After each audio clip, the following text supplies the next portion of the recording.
है अगर गुरुवर का सानिध्य पाना तो विद्यासागर.गुरु पर जरूर आना। नमः सिद्धेभ्यः। ओम नमः सिद्धेभ्यः। अहिंसा परमो धर्म की आचार्य गुरुवर श्री कुंद कुंद भगवान की, आचार्य गुरुवर श्री ज्ञान सागर मुनि महाराज की, आचार्य गुरुवर श्री विद्यासागर जी महामुनि राज की, समस्त आचार्य संघ की जय।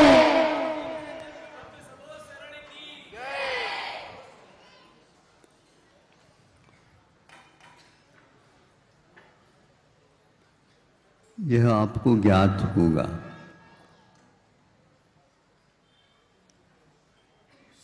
कि इससे किसी भी वस्तु से इस प्रकार इसका उपयोग करने से अपने लिए हानि होती है, और इस वस्तु को इस रूप से यदि हम स्वीकार करते हैं तो लाभ पहुंच सकता है। अब रही बात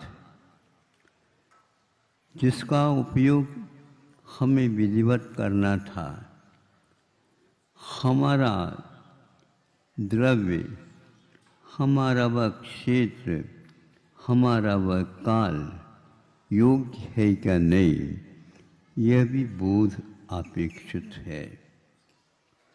अब मान लीजिए द्रव्य भी ठीक है, क्षेत्र भी ठीक है, काल भी अनुकूल है, किंतु का अर्थ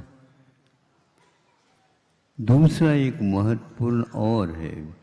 यदि भाव हमारा ठीक नहीं है तो द्रव्य का मिलना, क्षेत्र का मिलना, काल का संयोजन भी करना, ये सब अर्थ नहीं रखते। न पूज्यार्थ, पूजा के लिए कोई अर्थ नहीं भगवान के पास। आप पूजा तो कर सकते हैं ना, आपके लिए प्रयोजन है। भगवान आपके पूजन नहीं चाहते, आप करें न करें, किंतु आप करना चाहते हैं, ये आपका भाव आपके अधीन है। किंतु किसी द्रव्य में उलझ गया, किसी क्षेत्र में उलझ गया, किसी काल में वहाँ अन्यत्र कहीं पहुँच गया तो ये सब संयोजनाएं समाप्त हो जाती हैं। ये सब तब तक कार्यकारी होते हैं जब तक उसके साथ साथ भावों का संयोजन करना होता है, और भावों का संयोजन जब नहीं हुआ तो पक्का है अपना कार्य उसमें जैसा होना चाहिए वैसा होगा ही नहीं। भाव बहुत महत्वपूर्ण है। हमारे यहाँ सिद्धांत ग्रंथों में एक उदाहरण आता है जो कि चौंकाने वाला है। वह सुनते ही ऐसा होता है कि हम लोग उस दिशा में पुरुषार्थ बहुत कम करते हैं। वह है कि एक मच्छ जो बहुत बड़ा मच्छ है, जिसको योजना में काया है, और उसी के कान में भी एक मच्छ है जिसको तंदुल मच्छ बोलते हैं। नहीं समझे? तंदुल का अर्थ होता है चावल के बार। चावल में भी तो कई प्रकार के चावल होते हैं ना, तो बिल्कुल जीरे के बराबर भी कोई चावल होते बताते हैं, होते हैं? हाँ, जीरे के बराबर होते हैं। जीरे भी कई प्रकार के होते होंगे, उसमें भी छोटा जीरा, उसके बड़ा जीरा, तो इस प्रकार वह छोटे जीरे के बराबर है मान लो। वो कान में रहता है। आप कान से सुन रहे हैं ना, आपके कान में भी वो कोई ऐसा आकर के बैठ गए हो, मान लो पंचेंद्री, तो क्या करोगे? आप तो इधर उधर ध्यान रखोगे और वह तो ध्यान से सुनेगा, उसका तो काम हो जाएगा, आपका काम नहीं होने वाला।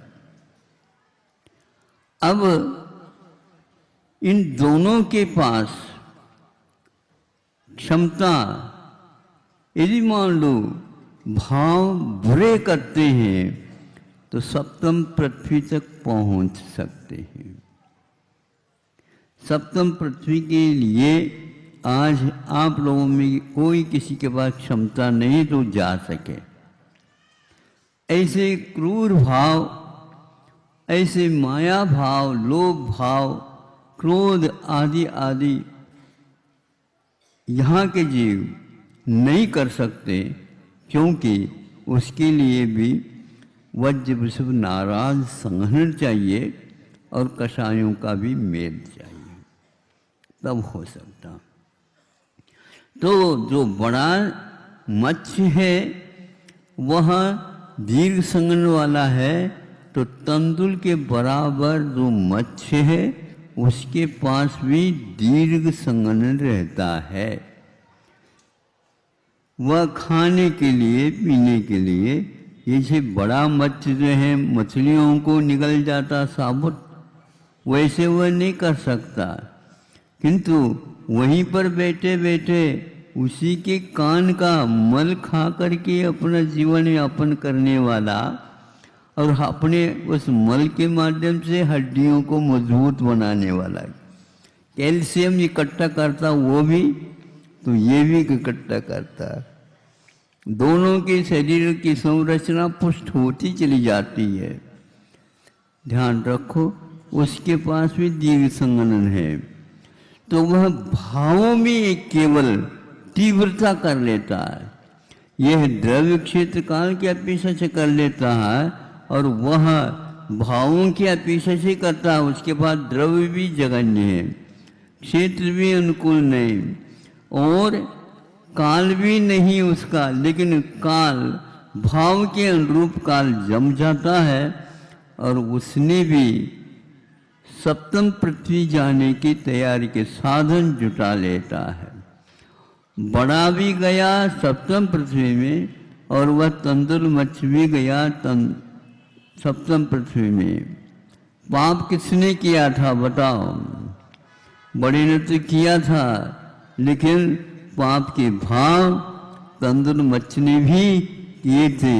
इसलिए भावों की अपेक्षा से हम देखते हैं दोनों का पाप समान रहा और दोनों को 33 सागर आयु तक उस पाप के फलस्वरूप दुख का अनुभव करना पड़ा।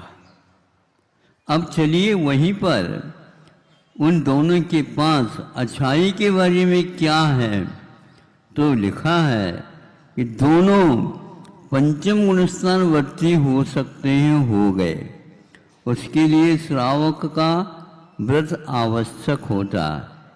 सम्यक दर्शन होने के उपरांत भी श्रावक के व्रत लेता है तो कर्म निद्रा होती है और गति सुधर सकती है, नहीं तो नहीं, छूट सकता है सम्यक दर्शन आदि, किंतु उसके साथ नहीं होगा ऐसा।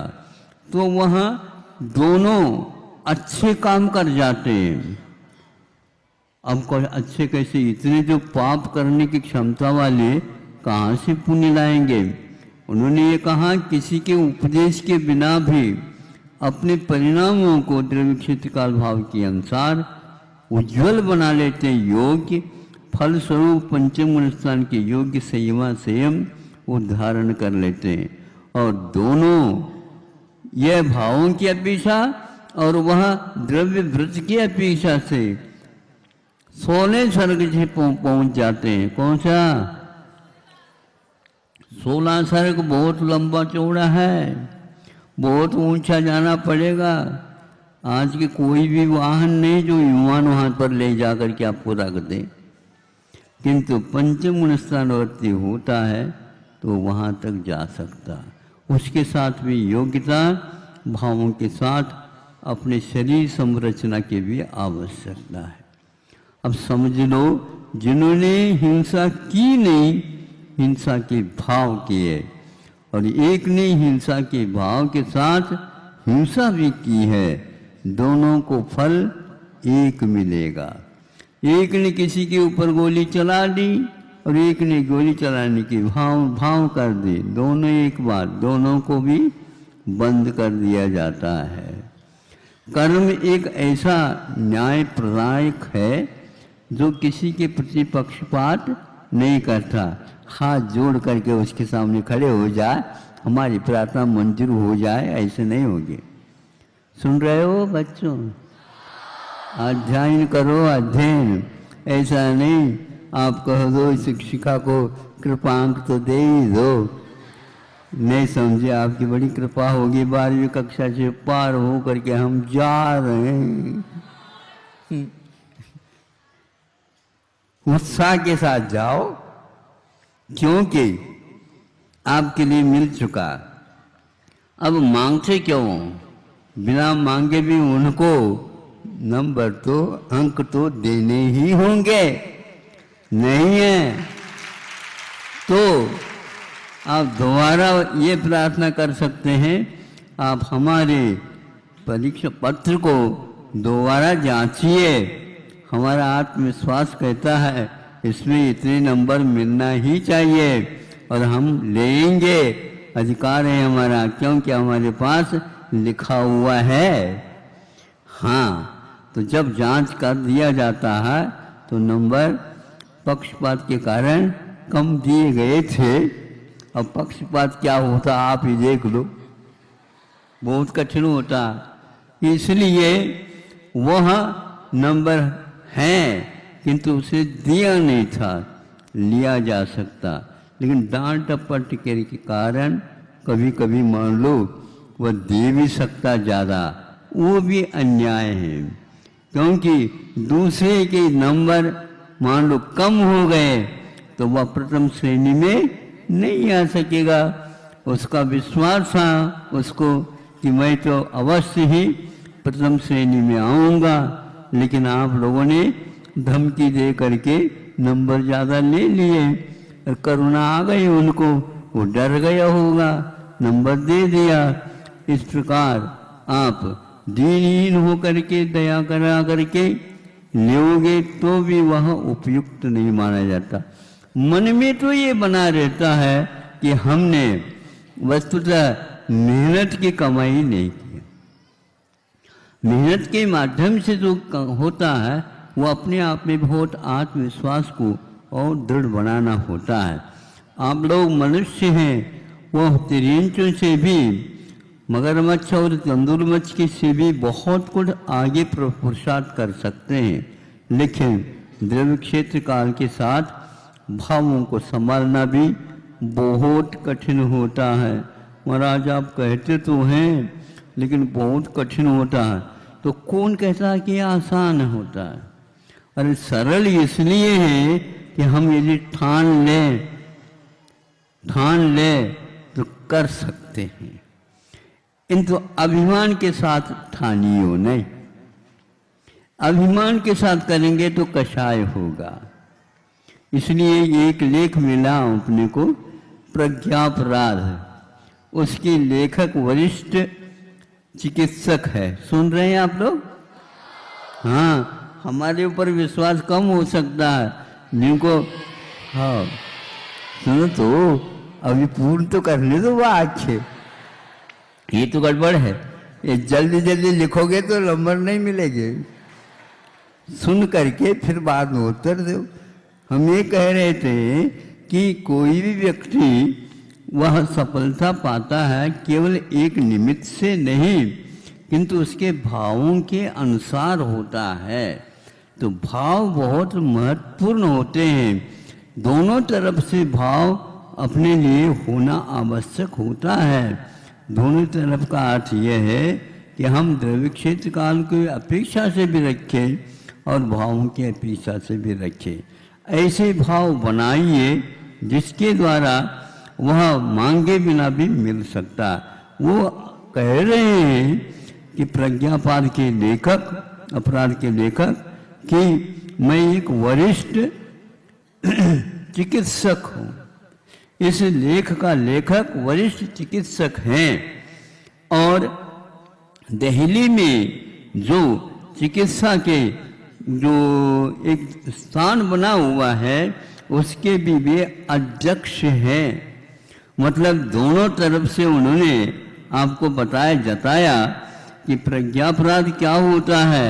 यह प्रज्ञा का अपराध है कि सप्तम पृथ्वी जाने के लिए भी अपराध क्या किया, हिंसा के भाव, हिंसा के उसके फलस्वरूप उसको इधर जाना पड़ा। ये प्रज्ञापराध माना जाता। उसके बिना भी जीवन यापन किया जा सकता था लेकिन नहीं किया और यहाँ से वहाँ तक पहुँच गए, ऊपर 16 स्वर्ग तक। उसमें क्या किया, उसमें तो तंदुरुमच्छी ने कुछ भी नहीं किया था। दोनों ने भाव पवित्र करके संयम को धारण करने के कारण वह अंतिम क्षण में 16 स्वर्ग के पात्र बन गए। इससे स्पष्ट होता है कि हम करने योग्य भाव यदि करेंगे अवश्य हमारा हित निश्चित है। और यह भी इतना ही निश्चित है, यदि हम उपेक्षा करते हैं, आलस करते हैं अथवा अज्ञान में आ जाते हैं, मोह में आ जाते हैं, शोभ में आ जाते हैं, तो हम गलत कर रहे हैं अपने जीवन के प्रति। इसलिए जो व्यक्ति कषाय करता है उसको कषाय का फल अवश्य मिलेगा और जो कषाय को जीतता है तो महावीर भगवान बनने में देर नहीं लगाता। इसलिए अभी तो हम महावीर भगवान को अपने आदर्श बनाएं, वह वीतरागी संतों को हम आदर्श बनाएं और उनके कर्म के अनुसार चलने का भाव करें, पुरुषार्थ करें और उनकी प्रशंसा स्तुति हमेशा करते रहें। जब तक हमें सफलता न मिले तब तक वे आदर्श पुरुष हमारी नज़र से ओझल न हो। इन्हीं भावनाओं के साथ अहिंसा परमो।